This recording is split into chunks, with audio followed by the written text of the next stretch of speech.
Nasaan na ang mic ko nawala? Hello, ako po si Daniel. Welcome po sa aking second CSS tutorial Tagalog version. Ang topic po natin ngayon is about HTML color picker. Okay. So punta tayo sa code. Okay. So papalitan po natin ng values. So maliban po sa blue, green, and red, yellow, sa mga default colors, meron po tayong tinatawag na hex color. Okay, RGB color. So makikita nyo po ito. Nandito po ako sa www.treeschool.com. So pwede nyo pong i-search ito sa Google. Type nyo lang po yung HTML color picker at i-click nyo po yung unang link. Okay, so sample po. Yan. Itong color na to. Okay, so ito yung ano niya, value niya. Copy natin. Lagay ko siya dito. Paste. Ay, alisin natin yung blue. Okay. Another one. Ito. Yung medyo light. Copy. Okay. Paste. Another one is ito. Yellow, orange. Copy. And paste. Okay. So, i-save natin. Save. Okay. So, tignan po natin dito. Kung may nagbago ba sa ating website. Ayun. Nagbago po. Okay. So, ito po yung tinatawag nating HTML color or RGB color. Okay. Nagsisimula po sila sa itong tawag dito is hashtag. Okay. So, next po. Next property po, maliban sa color, meron din po tayong tinatawag na line height. Okay. Line height. Ayan. Okay, so line height is, for example, is 120%. Okay. So, yung paragraph po natin, yung line height niya, ibig sabihin, yung spacing niya is madadagdagan. Okay, so tingnan po natin kung may magbabago ba pag na-refresh natin. 5, ayun. Medyo ano po siya, gumalaw ng konti. Okay, so para po, makita natin yung diferensya niya. Yung difference pala. Okay, ganyan na 170%. Save. Okay. Ayun. Okay, so medyo lumuwag ang kanyang mga pagitan. Okay, another. Punta po tayo sa font. Okay, so tatandaan nyo lang po itong mga color, line height, mga property po yan. Ito po yung mga value. Okay, so dito naman po tayo.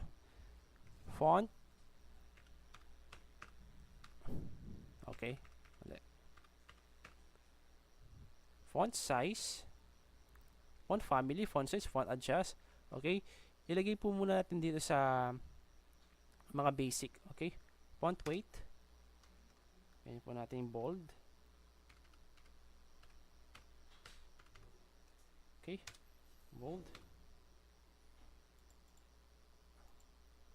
So, tingnan natin.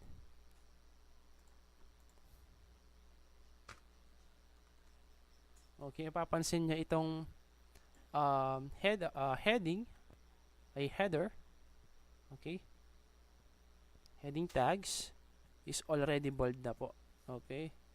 So, maghanap po tayo ng ibang malalagyan. Okay, itong paragraph.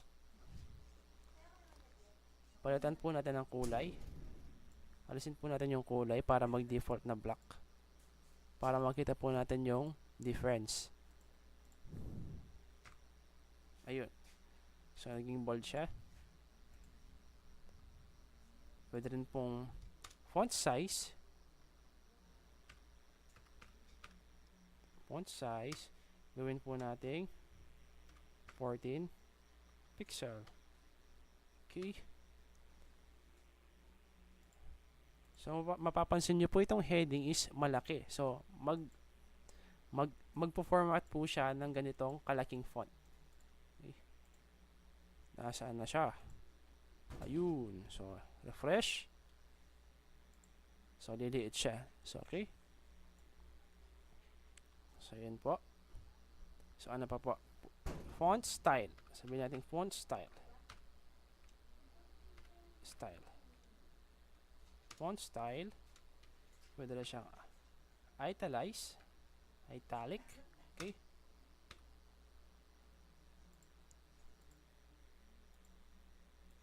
Refresh. Okay, makikita nyo po yung pagbabago. So, pwede rin pong font family. Okay. Arial. Sabihin natin Arial. Ito pong Arial is para sa Windows. Baka po hindi siya supported sa ibang mga platform. Tulad ng ibang operating system tulad ng Mac or okay, tingnan po natin. Ayun. So, nag-iba po siya. Hindi na po siya Times New Roman in default. Okay. So, alisin natin to. Lagyan natin dito. H2 italic.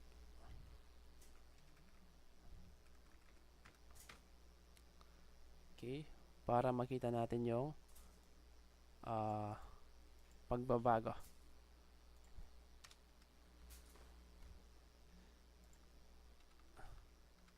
So, CSS tip lang po, huwag nyo pong kakalimutan ang tawag dito, semicolon.